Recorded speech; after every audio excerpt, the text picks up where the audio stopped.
ఓం శ్రీ గణేశాయ నమః. శ్రీ గురుభ్యో నమః. శ్రీమాత్రే నమః.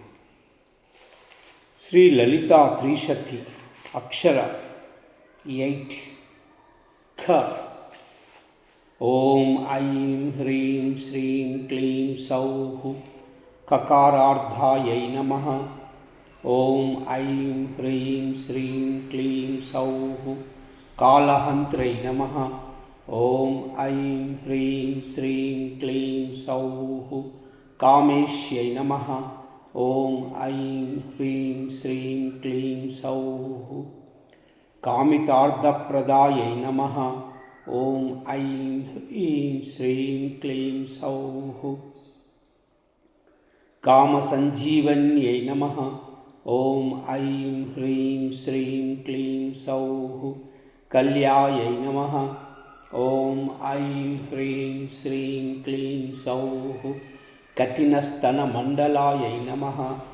ఓం ఐం హ్రీం శ్రీం క్లీం సౌః కరభోరవే నమః. ఓం ఐం హ్రీం శ్రీం క్లీం సౌః కళానాదముఖ్యై నమః. ఓం ఐం హ్రీం శ్రీం క్లీం సౌః కచజితాంబుదాయై నమః. ఓం ఐం హ్రీం శ్రీం క్లీం సౌః కటాక్షసంధికరుణాయై నమః. ఓం ఐం హ్రీం శ్రీం క్లీం సౌః కపాలీ ప్రాణనాయికాయై నమః. ఓం ఐం హ్రీం శ్రీం క్లీం సౌః కారుణ్యవిగ్రహాయై నమః.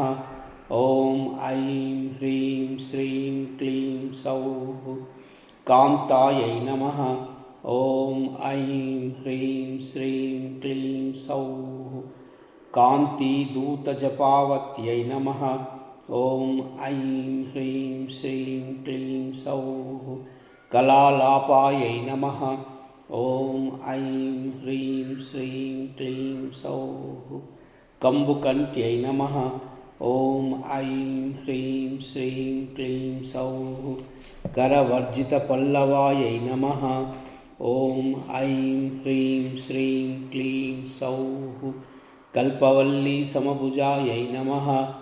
ఓం ఐం హ్రీం శ్రీం క్లీం సౌః కస్తూరీ తిలకాంచితాయై నమః.